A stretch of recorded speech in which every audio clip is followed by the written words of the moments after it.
I think the definition of greatness is to inspire the people next to you. It's not something that lives and dies with one person. It's how can you inspire a person to then in turn inspire another person that then inspires another person. And that's how you create something that I think lasts forever. And I think that's our challenge as people, is to figure out how our story can impact others and motivate them in a way to create their own greatness. Welcome to the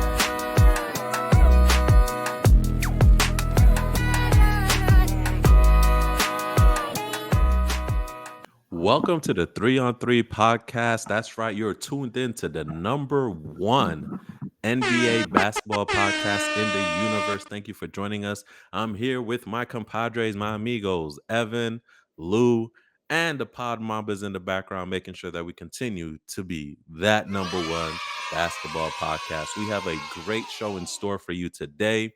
First and foremost, we're going to talk about Ja and his trigger fingers being itchy, firing off. Yes, we're going to get into that.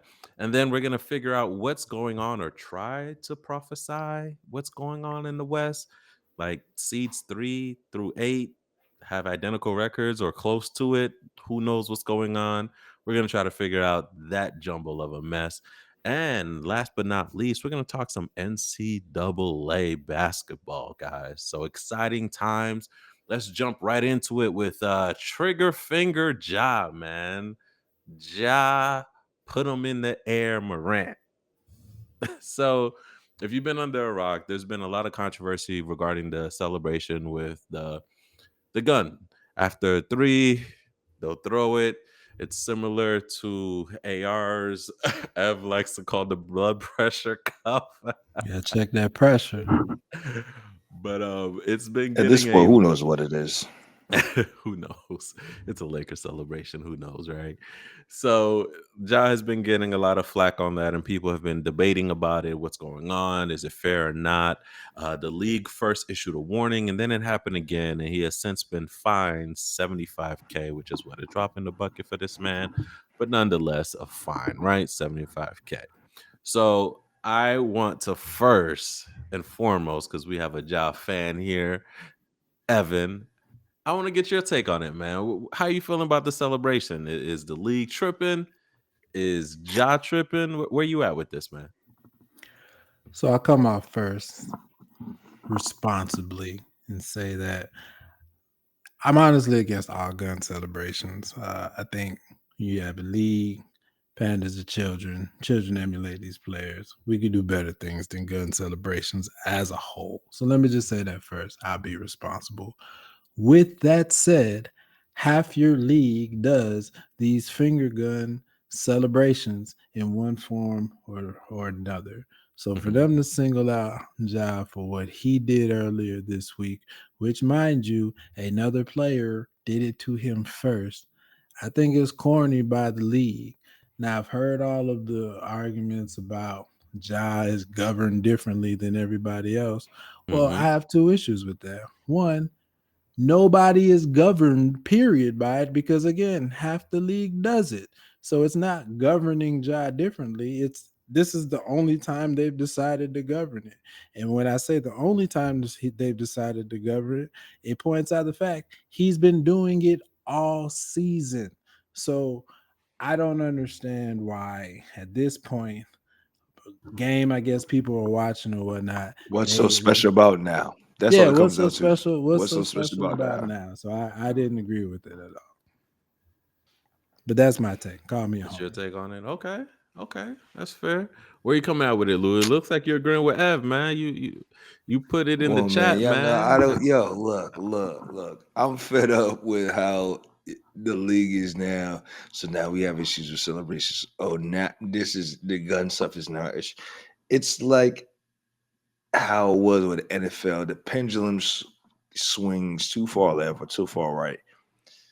They used to get at Chad Ochocinco all crazy because of his celebrations to the point where they started banning some stuff. And then they realized you're taking out a part of the game that's a level of emotion, a level of interaction that, and players in terms of expressing themselves. We already see players barely get enough rope to even express themselves without getting teed up.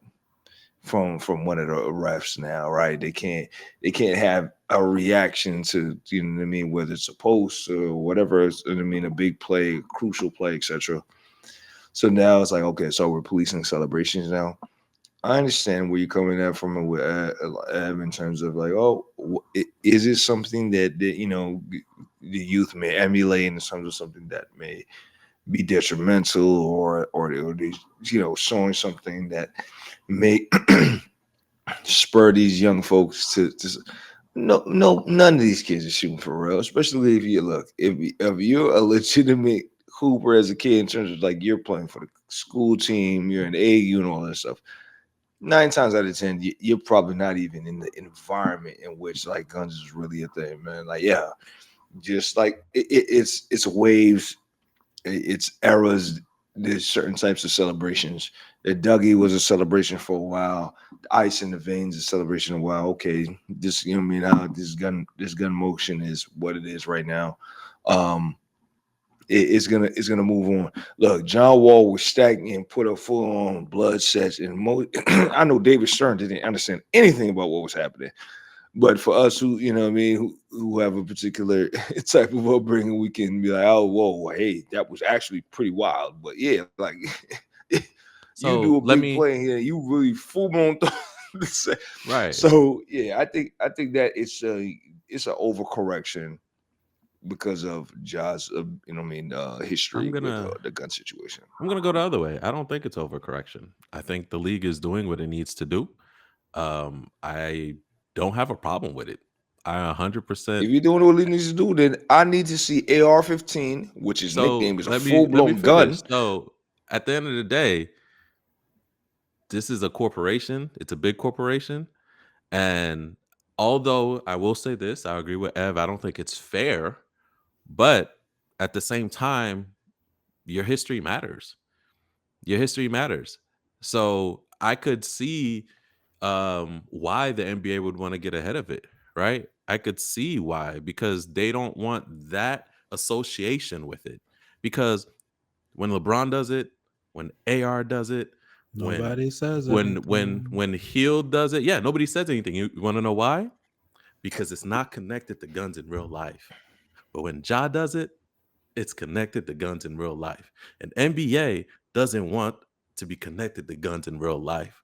So Ja, just like any adult, and this is where I was getting you earlier, Ev, we're in the corporate world.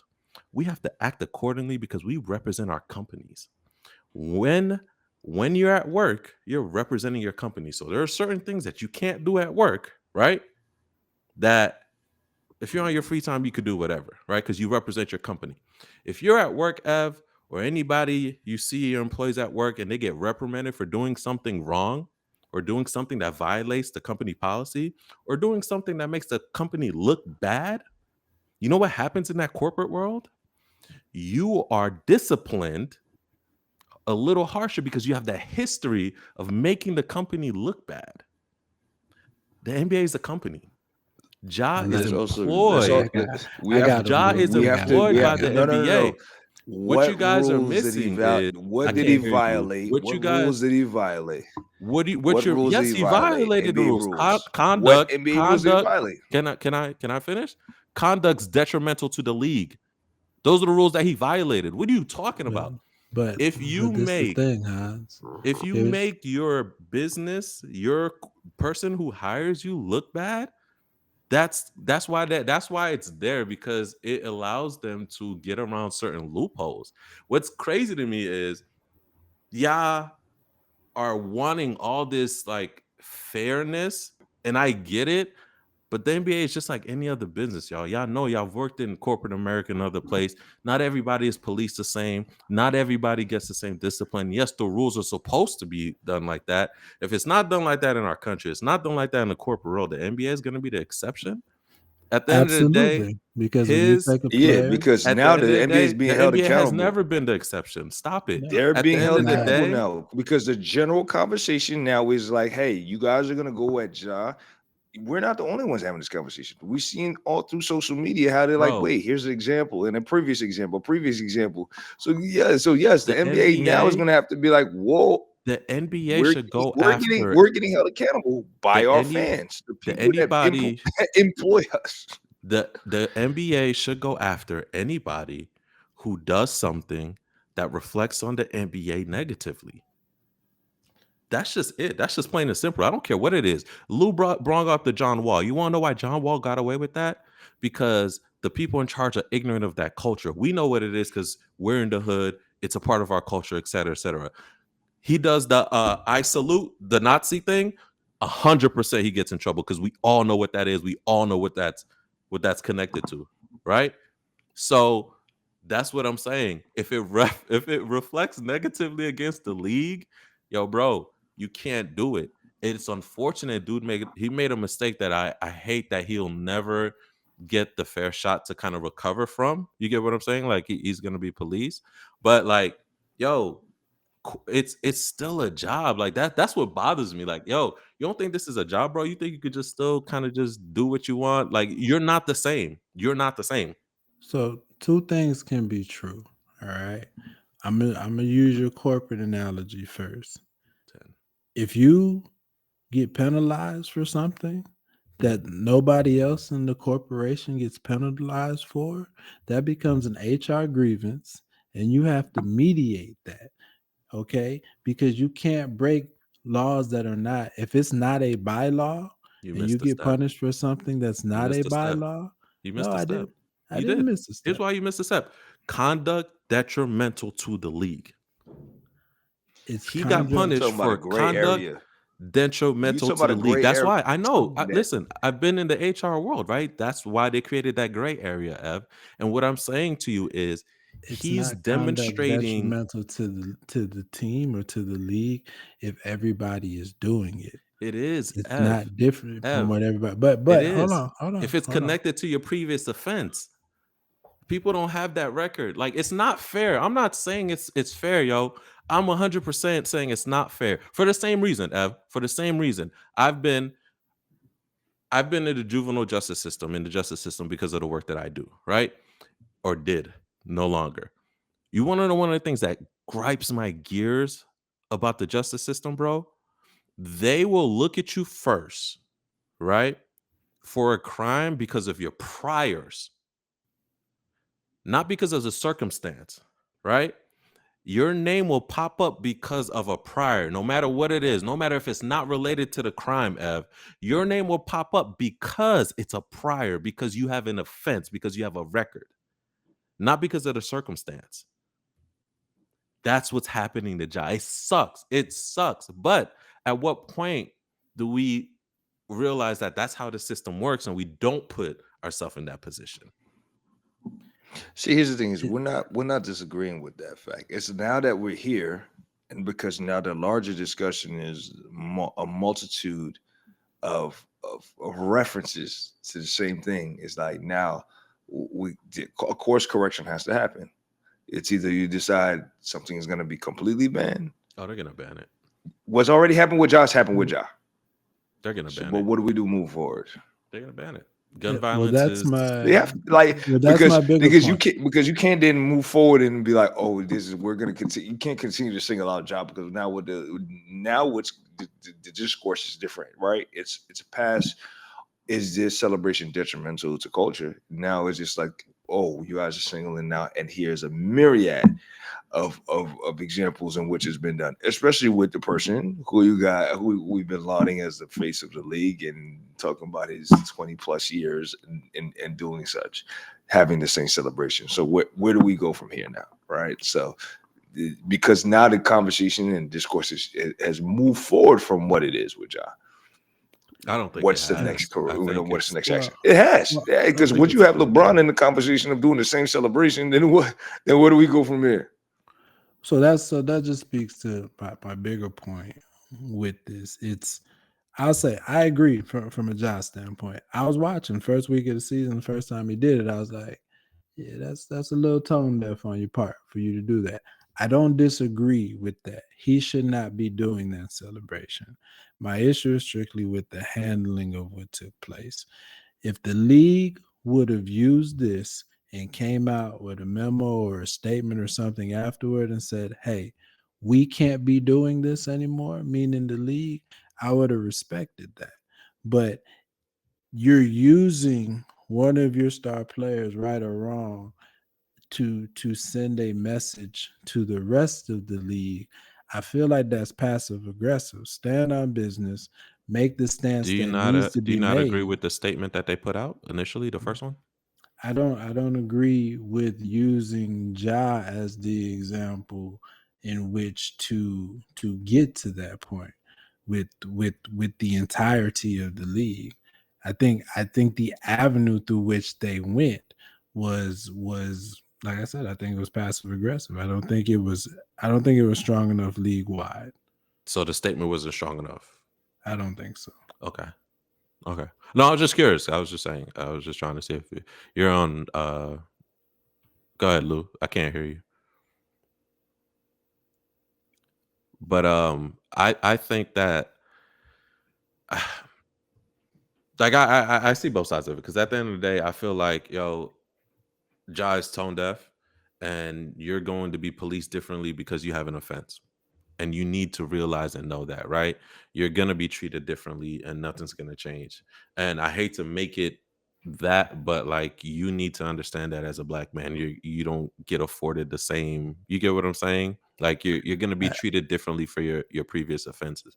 Yes, I it's not get it if fair. it's well, It's no, not I fair get it that if Buddy it's Hield did done it. at the beginning of the season. I get it if it's done all the umpteen times he's done it during the season, because Draymond and the Warriors made a stink of it on a random weekday game. It becomes a issue at that point when you've turned a blind eye for it the whole year, not just with Ja, but with Ja and with other players.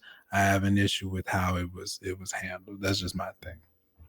Yeah, no, I can definitely understand and see that point, because at the end of the day, um, the league is responsible for the message and the tone that it sends out, right? And the messaging is a little targeting. It looks like they are using Ja as an example, and I'm not sure that that's how you want to go about it. But yet and still too, though, I want people to also understand, like, the league is really a job at the end of the day. You still have to act yourself accordingly. Like, I'm glad you brought up Draymond, right? Because for years I felt that, although I'm not a big fan of Draymond, I felt like he was policed sometimes a little too severely, right?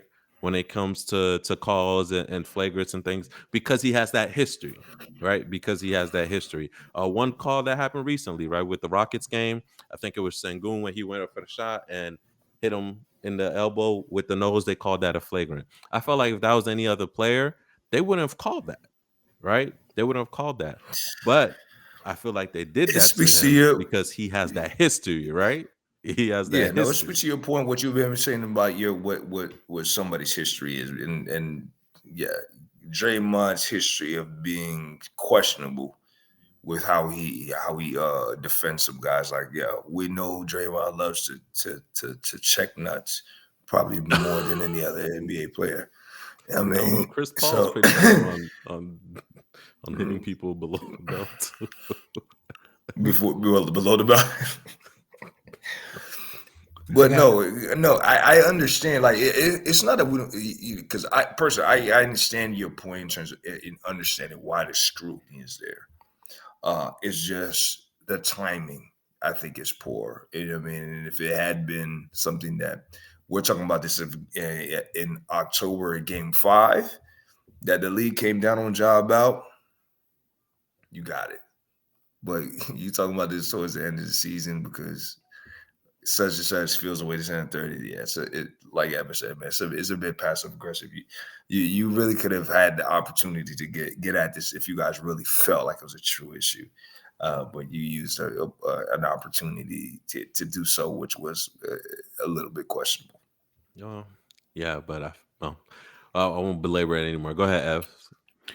Two things I say real quick though, while we're on the subject of this. Celebrations as a whole, after 3-pointers, we've got to get a grip on this. Like, after NBA play, after basketball plays as a whole. I mean, I'm gonna sound old. I'm gonna sound 40 years old here, but back in my day, the bucket was the flex. You know, all this dancing and whatnot after folks score, putting up celebrations. I mean, y'all shooting 52 threes a game. We got to celebrate after threes. That happens 50 times a game now. Boo. I mean, come on, man. If you a real baller, when the ball goes swish and the crowd goes out, that's celebration enough, right? That's your flex right there. I don't know, Ev. You're sounding a little hypocritical because your boy be hitting three to the dome a whole heck of a lot. Listen, I'm man, just saying, but go ahead. Go ahead. I said what I said. All right, that's a Hall of Famer. He could do that. All right, you other folks. Oh All yeah. right, you other folks. You other folks. All Do right. better. Do All better. right. Look, man. I'm big on the celebration if it's an iconic play. Like, hey, I love to reference Sean Kemp, the classic point back and forth. That one deserved it. You did something.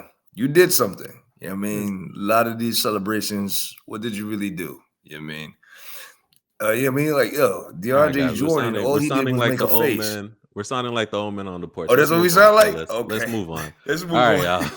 Moving on to the next subject. All right. Let's get over to the Wild Wild West before we fall asleep on this podcast because we're old. So Before we start to get our milk of magnesia. I'm just saying, we're sounding real grumpy old manish right now. All right. Good movie, by the way. Before Love we it. got to sip our Ensure before bed. Listen. All right. So the West is still wild, man. 3 through 8, literally almost identical records. I'll say 5 through 8 have identical records, really. So it is crazy out here. But nonetheless, there are still teams in that 3 through 8 that are kind of showing us things. And I want to lead off with the Golden State Warriors. They had a real notable win right now against the LA Lakers. So they have really been on a tear. They actually have been top of the league defensively as of late, especially with the addition of Jimmy Butler, Hemi. So I'll start off with you, Ev. I know you were critical of the Golden State Warriors and whether we should believe them or not. I'll tell you this. So Draymond was on ESPN and he shared that with this team right now, as they're constructed and as they're flowing, he's getting the same championship vibes that he got back in 2022 when they won it last. So Draymond is putting it out there. He's saying they're going all the way to the championship. He has that same vibe, and he has no doubt about it. Ever, you catching this vibe, man? Are you on this train, man? Is Golden State still here, or are still contenders out here in this West? So I'm on record as calling their success fool's gold a couple episodes ago. And I'm not ready to back totally off of that assessment. But what I will say is their past week prior to stumbling against the Rockets over the weekend, you saw what makes this team potentially dangerous in the playoffs. One, Steph returning to that supernova form at a 3-game stretch where he was averaging 44. He's still averaging over 40 for the month of April. Might be high 30s now after that Rockets game. But 3 notable wins. One against the Grizzlies when all this popped off, but a 52-point night there. A big win against the Lakers, and then a big game against the Nuggets the following night, where they really dominated that game, despite Jokic doing his thing. What I see about the Warriors is both the reason for optimism and the reason why I discount them. And what I mean by that is 21-5, 22-5 since they've made the Jimmy Butler transaction. Everybody is now falling back into place. Golden State thought that they could come into this year and one of their young guys would step up, would take a leap, right? Whether it was Kuminga, Moody, Pajemski, somebody. Nobody took that leap. Bringing Jimmy Butler in has put that high IQ third player back into the mix, a player that will always make right decisions and allow Steph to do his thing, right? So Steph is now back being able to be the offensive superstar he is without carrying as heavy a burden as he was. But the problem I still have with Golden State is the fact that none of those other players stepped up a peg. I don't think without them getting that consistent fourth option, they have what it takes to compete with the top team in the West, which is the Oklahoma City Thunder. And I've seen Houston handle them pretty well this year as well. So they're still going to be there for nights when they're up against the old guards, right? The Denvers, the Lakers. I think they go well against the Clippers, teams that they've historically have had battles with over these years. But when it comes to these younger teams, I'm still curious to see if they have enough firepower against the cream of the crop. Okay, that's fair. I definitely agree with you with your assessment on the the younger players not stepping up. I know they had high hopes for Kaminga, and I do know he was injured not too long ago. But even yet, and still, he wasn't giving you the numbers and the impact on the court that you really needed. Not to justify, losing Wiggins and not bringing back Clay. So 100% agree with you on there.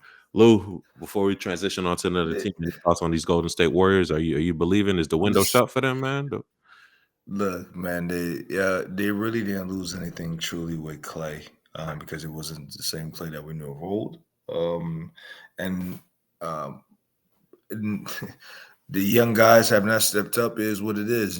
And like I've said, you got this an injection of Hemi, who's historically shown you what it's like to have somebody who's a hard knocks player, to bring a team that shouldn't be there, and to just have, in terms of the pedigree, the talent and the experience that the Golden State Warriors have. Yeah, I do. I wouldn't be surprised if they make a deep run.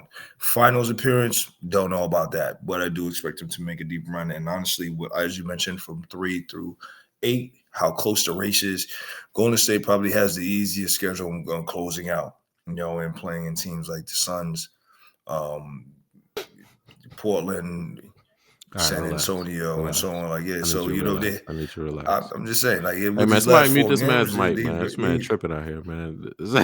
I'm just saying, very easily. And the Clippers, Tripping out as you here. mentioned, is a battle back and forth that they could very easily win out. So if that was the case, we can see them really move up and potentially being, a top seeded team going into the playoffs, which I'll would give them significant leverage and home court, moving forward. So interested to see how they close out the season and what it means for them. But if this team were to get, into a deep second round type of situation, wouldn't be surprised at all. Yeah, I will say this. For this team to make a deep run, Jimmy has to be Hemi. And is that going to happen? Have we seen flashes of that yet? You get what I mean? Like, has Jimmy dominated a game in Golden State and shown you? No, Jimmy has made great defensive plays, have made timely plays. And granted, he doesn't have to be. Maybe he doesn't have to be Hemi in Golden State, right? And that's it. But the That's what thing is, that's it. historically, Golden State has won because when you shut down Steph, you double him, you have Clay, right? You have somebody who steps up and who's able to give it to you consistently. That year, Wiggins, right? He gave you consistently scoring with his mid range and things of that nature. Are you going to get that from Jimmy? Because we can't trust Kaminga, right? Like, we can't, like Ev was saying, Look, you can't always trust the younger guys to do it consistently night after night. So you're gonna have to trust Jimmy Butler to do it. And I guess if you had to roll the dice on anybody, who better than Jimmy? I was just about to say, But if I also, got to choose between Wiggins and Jimmy, I right, think I'm cool. who I'm better taking than that Jimmy, chance. right? Like, But one, I'm but one, cool. but one can also argue, man, like he hasn't shown us any flashes of that this year.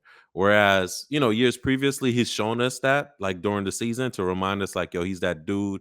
He'll go on a run with Miami real quick during the season. They'll advance a little bit. We haven't seen that, and that's what concerns me is that, like, he hasn't reminded us that, hey, I'm still Hemi, and that concerns me. Also during the game, the Lakers game, he sometimes just seemed to defer too much.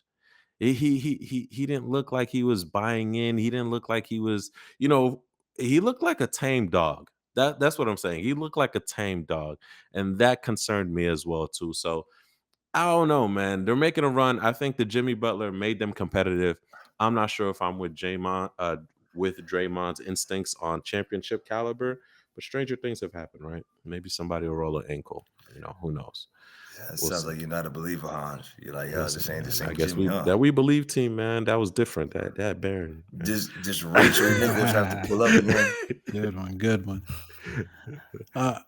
I'll say on one hand, if you squint, you see him being able to be a better version of what Wiggins was in Hey, yo, chill out, 22. man. You I know know you that ain't say if you squint, bro. Hey, big yo, relax. wing. No, Hey, I'm yo, just relax, saying. bro. So Jimmy is that good in that if you mid use post your good eye, turnaround type game. I guess what I'm getting at is because we haven't seen it so far. I question if he could do it in this offense. Is really what it comes down to for me. Like, does his peak offensive skill set fit this offensive scheme? I Because don't know. he doesn't here's come where I from a disagree motion with you. I offense. think that's He what I doesn't come think. If from a motion. anybody, he's probably the best player that they could have had in terms of an addition that could adjust to that. That's what my argument is. To a motion offense, I guess we'll see. We'll see. All right, y'all. Let's move the script. So, hey, man, it's looking rocky in these Rocky Mountains, man. Denver, they're struggling right now, man. They're struggling despite Jokic averaging a 40-point triple-double right now. And I'll say this, man. Aside, this MVP race is not as far away as people want to make it seem. I know Shea's going to get it. He's the favorite. He deserves it, et cetera, et cetera. But I don't think it's as far a gap between him and Gone Joker's at all. as people think it is. But anyway, his father's a perfect example of explaining that. Yeah. Because he said, yo, if it wasn't my son, how about, oh yeah, Joe can get that, but it's my son. Yeah, So it's his that. time. It's his time. It's his time. 100%. It's his time. But yo, we can't deny what we're seeing with Joker. But listen, man, I don't know, Lou. I'm gonna start with you, yo. Joker, like I said, averaging a 40-point triple-double. They've lost 4 straight. They don't have Jamal Murray. He's nursing a little hamstring issue. Is Joker putting up bag of chips like numbers, man? They're not winning despite Christian Braun playing good. Porter's here. Aaron Gordon is kind of shifty. Their defense is trash. Is Denver a lame duck right now, Lou? Like, are they going to make it out the first round? Here's where I disagree with you on that, right? Like, yeah, we talk about the 61-point game, and then them still losing double overtime because of a misstep in terms of Westbrook defensively and so on. But the reason why I would not put Joker in the bag of chips conversation is because you're still talking about a top 5 team in the NBA, right? Are you still talking about a top 5 team in the Western Conference? And so for a team to still be of that caliber, to be where they are right now in terms of one of the leaders in the Western Conference, we can't negate the fact that of what their current standing and what that means. But yeah, no, is it a little bit concerning? Yeah, we don't know what's going to happen. But if the playoffs were to start tomorrow, I mean, and they would be playing the Lakers. No, it was Clippers. A team I think that swept the Lakers. They'd be playing the Clippers, not the Lakers. Yeah, Clippers are 5, man. Clippers been balling. That's what we're gonna touch on next. So they're 5. Okay, so now so they're like 4, so it's 5 and 6, yeah. And Clippers, do we believe the Clippers are gonna beat Denver in a 7-game series? One could argue. I'm gonna put my money on Denver. One could One argue. Clippers are looking better than Denver right now. Clippers are 8-2 in their last 10. Denver's sounds great. 3-7. I don't know. And looking at the teams that they play, it's not a strong argument. Like at the end of the days, like if I'm going to put my money on somebody in a 7-game series, the Clippers versus the Denver Nuggets, I think the Denver Nuggets are going to be able to pull it out. You know what I mean? So yes, is it concerning in terms of what's happening? You know what I mean? You're in a 4-game skid right now. But some of these games, in terms of which they lost, very tight, very some missteps that may have happened. But what in terms of you talking about with like Christian and Brown, in terms of how he's been playing, Joker's been playing. Jamal Murray isn't here, but he'll be returning in within the next week or so. Aaron Gordon has still been able to be consistent. Aaron Gordon is not an all-star level player, but he's been consistent in what he's been doing. Michael Porter Jr. doing what he needs to continue to do. This team still can make a run, and they've continuously shown. Look, it's just 3 like games left, man. we It's talked about it before. Sacramento, it's Memphis, and it's the Rockets. All teams who have something to play for. Exactly. I Yeah, don't know, and you know man. what? At the end of the day, it's like Well, Go ahead, Ev. you probably look at this as a 2 out of 3. so if I look at Denver, like you named out they should win 2, if not all 3 of those games. If nothing else, because Houston may have the 2 seed, should have the 2 seed wrapped up on Sunday, and they may let Denver win from the standpoint of how the rest of the game shake out, possibly. We'll see what that looks like on Sunday. My issue with Denver would be that they've kind of faltered. I don't want to say flamed out, but stumbled coming into the end of the last 3 seasons.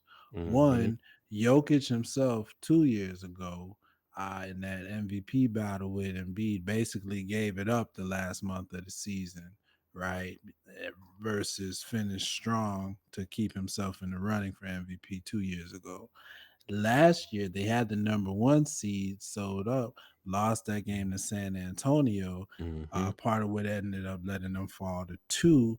They end up having to face Minnesota instead of OKC. They end up out of the playoffs. This year, they've fallen from a firm grip on 3rd with a chance to get 2, and now they're in that mix where they could be anywhere from 3 to 6 to 7 if the games don't play out in their favor over the next couple games. So I don't like seeing that Denver themselves seem to, I don't want to say limp into the playoffs, but not be at their strongest the last month of the season. And we're seeing that now over the course of 3 years. My concern with Denver is that Jokic is so good and so unselfish that I think you're getting the best that you're going to get out of their players. And Mhm. if that's doing so, their role players are not doing enough to carry them through a through a deep run into the playoffs would be my concern. Um, Jamal, he's had flashes the second half of the season. I'll definitely give him that. But is he going to be where he needs to be coming to, a week or 2 from now? I'm not sure if we've seen consistency enough from him. He did that last Russ, season, yeah, man. he did. He did. Russ, as much as I love Russ, I'm a big Westbrook fan, supporter. His inconsistencies, he's had a terrible week. Not just how that Mhm. Minnesota game flamed out. He's had a terrible week, and there was a little too much rust with the Clippers last season down the stretch, and it turned into underwhelming performances in the playoffs. So they're relying on them a little too much.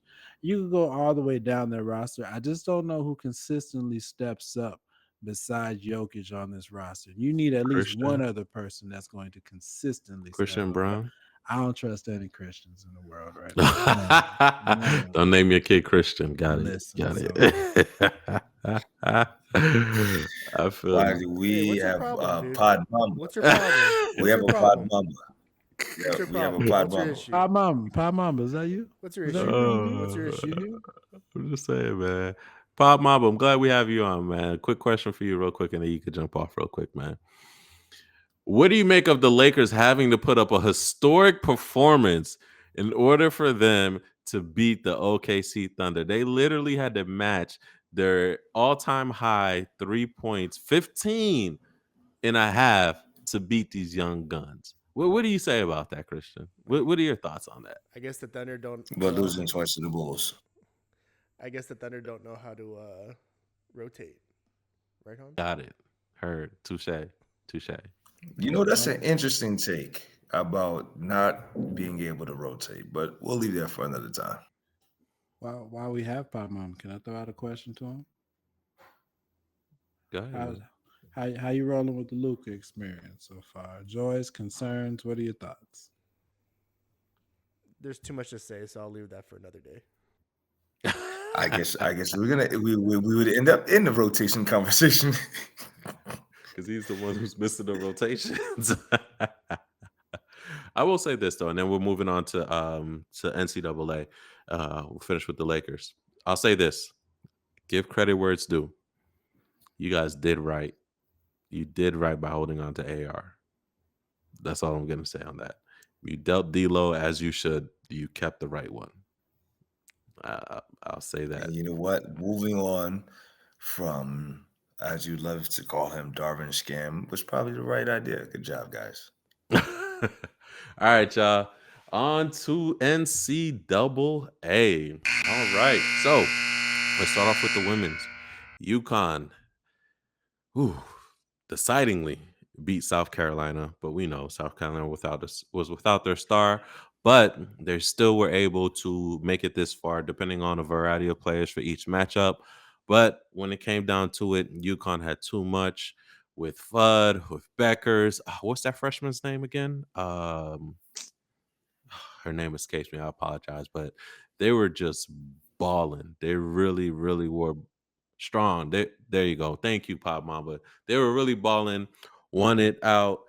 Fairy tale ending. Pages going to the league. What did you guys think about this NCAA women's side, man? Before we get to the men's, what was your take on it? Man, Did it live up to the hype? Where do you see it going from now? What's next season got in store? you know, Anybody can jump in. it'd have been great to see. It'd have been great to see South Carolina get another one, but You want back to UConn back, winning Lou? is. Hey man, hey look, I'm here for Dawn. You know what I mean? No, Dawn is listen. Anytime I can see, come on now.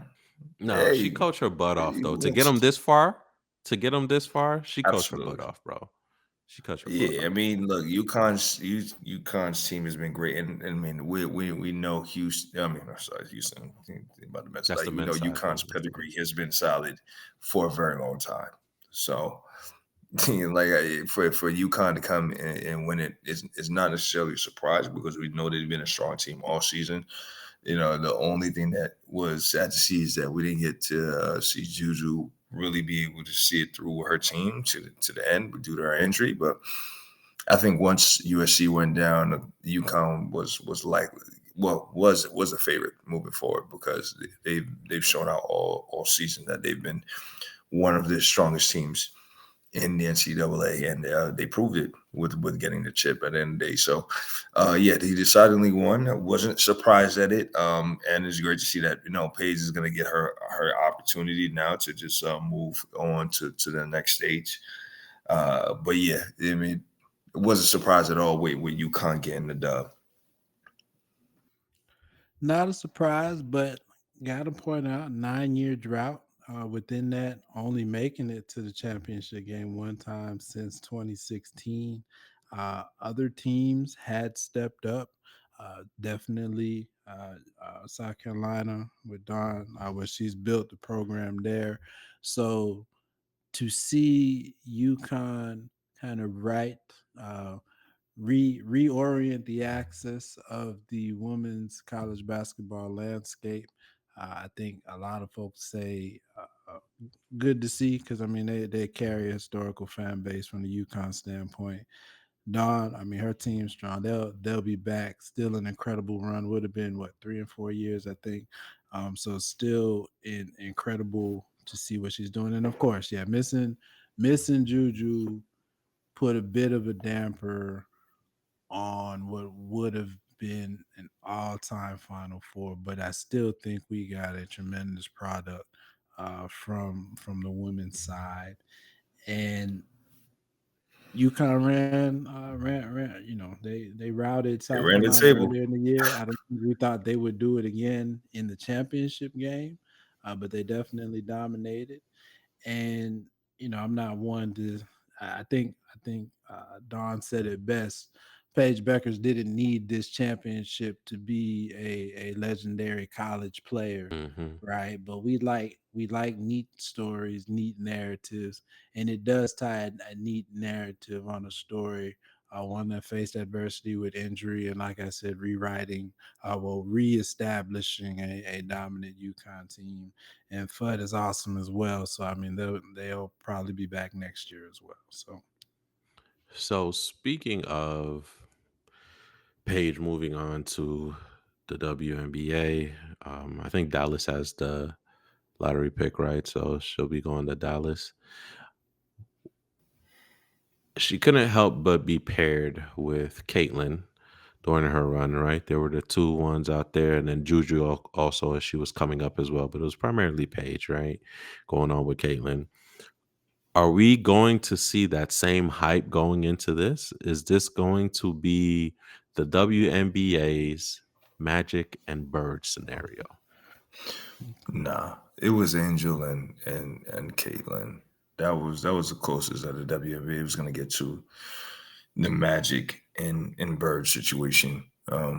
As they talked about Angel and Caitlin coming in, um, I think it's actually to Paige's benefit. Her coming afterwards, she doesn't have to deal with the same level of high scrutiny, so on and so forth. They know that she's a great player. She's been awesome. I think if Juju had the eligibility to come out this year, and it was out of this championship, it was Juju and Paige going into the draft, then yeah, then we may have had a similar conversation like with like Angel and Caitlin.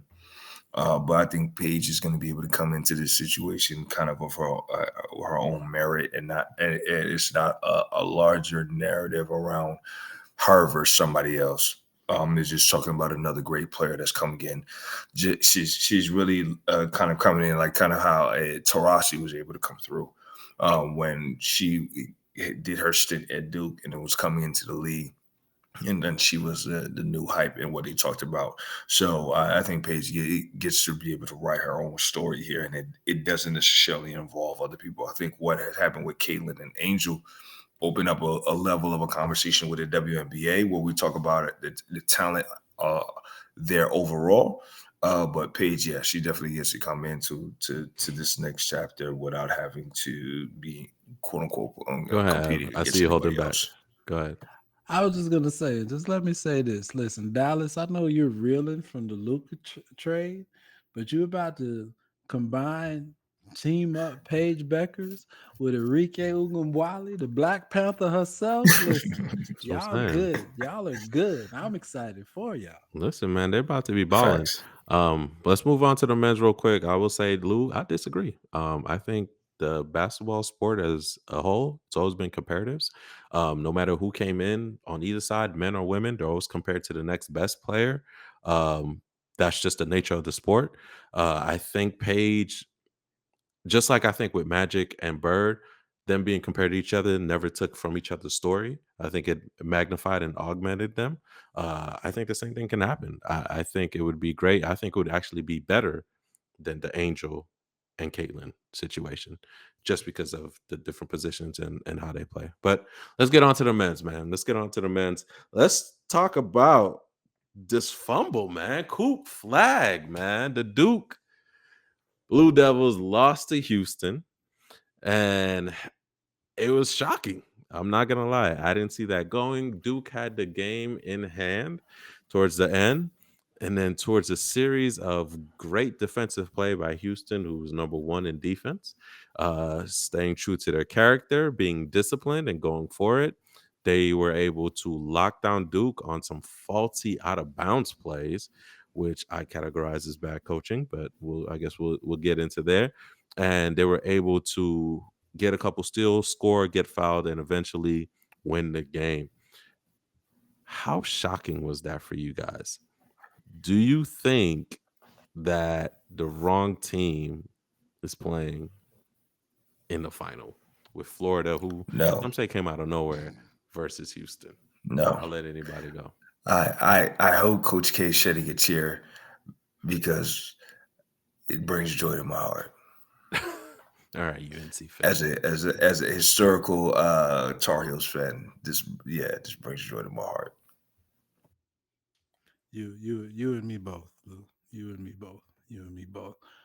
I'll say this. Some Duke haters on this show, boy. I mean, listen. Yeah, pure You, hate. you can What? only be on one side Unbridled, of this rivalry, okay? You can only be on one side. unequivocal, I've been a genuine. Tar Like, Heels we fan could use since. whatever adjectives you want. The hate is real, okay? Like, So what I said, another team that hasn't won since 2015. I think only one in the one and done era, if I'm correct. And that was kind of at the beginning of it from a Duke standpoint. Am I surprised that a group led by all 18-year-old kids crumbled in the biggest moment of their career? I mean, from how it played out on the court, yes, but that it played out, no, I'm not entirely surprised. Two things that my takeaway from that game. One, I think we had this discussion a couple weeks ago, and I kind of bring it back and draw it even further. Where are point guards at in the world anymore, right? When you don't have true point guards anymore, you don't have anybody to take care of the ball in pressure situations like that. When Cooper mhm. Flag is your team's primary ball handler, you fall into situations. You could potentially fall into situations like that. That's my one takeaway. Two, listen, Cooper Flag. I mean, there was nothing he was going to do that was going to improve or decrease his draft stock in this tournament. He still looked, amazing for the most part through the tournament. Showed all the parts of his skill set, both the rebounding, the hustle, the passing, the shooting, that NBA teams are salivating for. That why we're having one of the biggest tank sessions in recent years right now. But I will say that last shot is what concerns me a little bit I knew he was about. gonna do it. You knew I I knew he was was gonna do it. about his I thought about you transition. when I saw it. I was Because if like, you weren't oh gonna get god. there, I was I was like, here yeah. F If goes. you I'm don't gonna say hear this. That's not an Listen, NBA ready shot. Go ahead. My bad. but all right. The fact that you know is the fact. I don't really have to say it. When the game's on the line, when it's your time, you lean into what you know best, right? Your habit. And his habit was, let me try to get a back to the basket mid mid-range Mid range, turnaround yeah. jumper because I can't break the guy down to get by him for a better jumper. And that concerns me when you who, get to the who league, when you're up against elite talent, like he was up against an elite defense Monday night that didn't opt to double team him in that situation. He's going to have to make that play to be an elite scorer in the league. And he just have to develop who that. That's all. who takes a better shot? Melo. Him, Oh, my Ace bad. Bailey, or Sorry. Dylan Harper? Hey man, Or Sorry. is it is Cooper, Dylan Harper, or Ace Bailey the better person to take the shot in that moment? Who you think executes? Oh, Ace Bailey's creating that shot. Ace Bailey may have taken 20 bad shots in the first 39 minutes of the game, and he definitely hasn't passed to create opportunities for his other teammates during the game. But just that situation in itself, Ace Bailey is creating a better shot than Cooper Flag created right there in that moment. Mm, And I would almost say mm, Dylan Harper would as well, but definitely Ace Bailey's creating mm. the shot. Let's talk about it. Well, we can talk about it, but yeah, I agree with that such a 1,000% because both of them guys, I Uh, definitely in that situation are creating the better shot. Absolutely.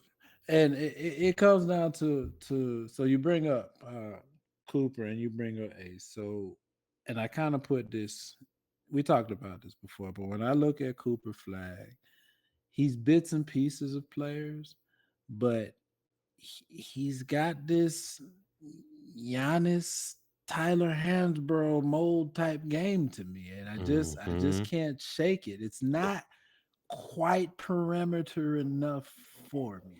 He's like a more athletic Tyler Hansborough, like, Yeah, but he doesn't have the shooting, the pure shooting that you I was would about to say want for him to have to what get to the next level. his jumper gives me is more much Morris improved, twins. much improved. He gives me Very more much Morris twins. Nah, I'm not going there. He's better than the Morris twins. Because I'm not gonna give him a Giannis type, but hands. He gives me more Morris twins. He can shoot well enough. He can stretch the floor, obviously, and he gives you just enough in terms of the post. That's why I go in terms of when I look at Morris. He needed a post move right there. He had a small guy. He needed a post move. So Barely. That's why I I'll can't give say him this. Giannis. I can't give I've him heard, Giannis. and I've heard the Tatum But Giannis didn't have comparisons it when he with came. him. I just don't think Cooper has the dribble package yet that Tatum has. That even that Tatum had as a freshman, and that's really Tatum also what has a I worry one-on-one about. game that's like that he doesn't have either. So I wouldn't even put him in the same conversation. He can get there though.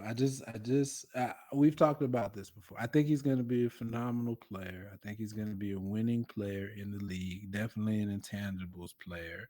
I just don't quite see the twitchiness yet. And that is the one. Y'all have told me Jaylen Brown developed it, so it can be developed. That's just one that I'm going to be monitoring. You bring up Ace Bailey.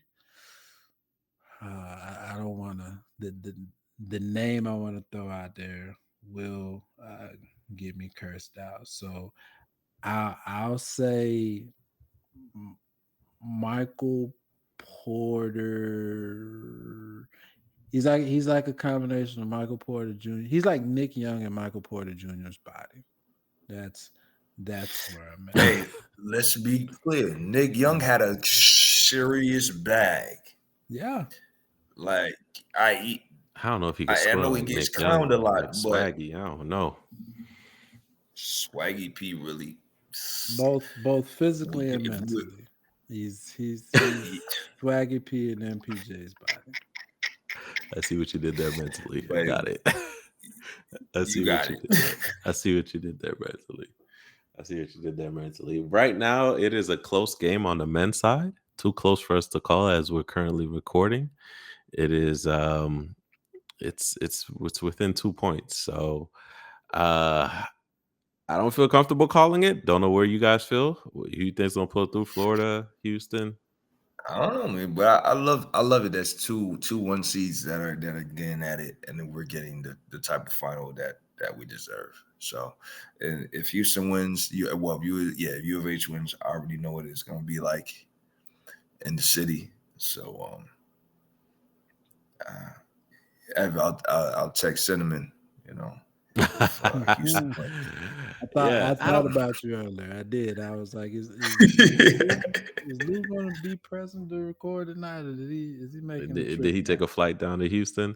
I don't know, man.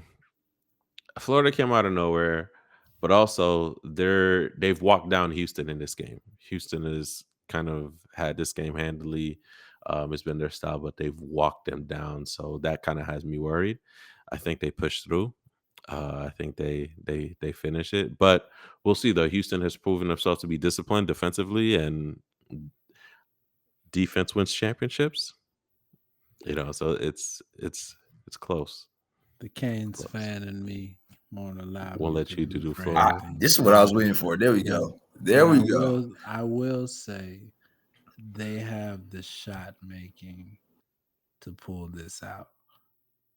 If it comes down to a 1 possession game, which we are, as we're recording, 7 minutes away from. So most of my picks go the opposite way when I listen back to my recording. So Florida for the win. Wow, I see what you did there. Oh, I feel like you said okay. Yeah, so you're saying that for a reason. All right. Got it. All right, guys. You heard it here first. Thank you so much for joining us. We appreciate it. As always, please hit us up on our social media. Check out our YouTube page, guys. 3on3 Podcast on YouTube.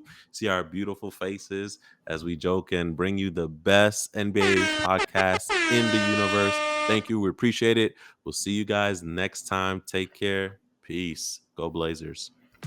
Hey guys, thanks for watching. If you enjoyed the episode, give us a thumbs up. If you really enjoyed it, hit the subscribe button and the notification button so you can keep up with us every week. Be sure to follow us on all our socials at the 3on3 Podcast. Hey, got a question, topic you want us to talk about? Hit us up on our email at 3on3podcast@gmail.com. We appreciate y'all. Tune in next week.